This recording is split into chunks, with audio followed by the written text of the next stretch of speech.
Asal-usul Danau Toba. Di suatu daerah di Sumatera Utara, hiduplah seorang pemuda. Suatu hari ia pergi memancing. Setelah cukup lama ia melemparkan pancing, tak seekor ikan pun yang menyentuh umpannya. Pemuda itu mencoba sekali melemparkan pancingnya agak ke tengah sungai. Tiba-tiba seekor ikan menyambarnya. Dengan susah payah, pemuda itu menarik pancingnya hingga tampaklah seekor ikan besar tergantung di ujung tali pancingnya. Dengan senang hati ia bergegas pulang ke rumah dan langsung membawa ikan itu ke dapur. Ketika hendak memanggang ikan itu, ternyata persediaan kayu bakar telah habis. La menuju kamar untuk mengambil persediaan bayu bakar. Saat kembali ke dapur, ikannya lenyap dan berganti dengan beberapa keping uang emas. Dengan perasaan bingung, pemuda itu mengambil kepingan uang emas itu dan hendak menyimpannya di kamar. Betapa terkejutnya saat membuka pintu kamar. Ia melihat seorang gadis yang sangat cantik, yang ternyata adalah jelmaan dari ikan tadi. Gadis itu meminta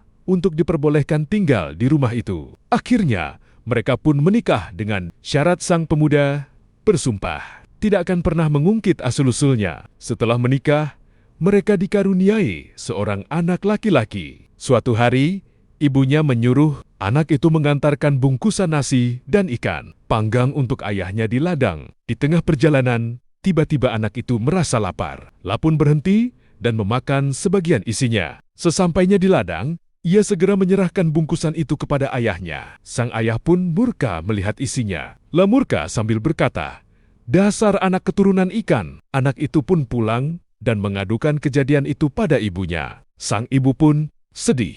Seketika itu pula sang ibu menyuruh anaknya agar naik ke puncak bukit dan La sendiri segera berlari menuju ke sungai. Saat ia berada di tepi sungai, cuaca yang semula cerah tiba-tiba berubah menjadi gelap gulita. Langit bergemuruh disusul petir menambar-niambar disertai hujan yang sangat deras. Pada saat itulah sang ibu segera melompat ke dalam sungai dan tiba-tiba berubah menjadi seekor ikan besar. Dalam sekejap, sungai itu banjir, menyebabkan genangan air yang luas dan akhirnya berubah menjadi sebuah danau yang sangat besar. Oleh masyarakat setempat, danau itu dinamakan Danau Toba.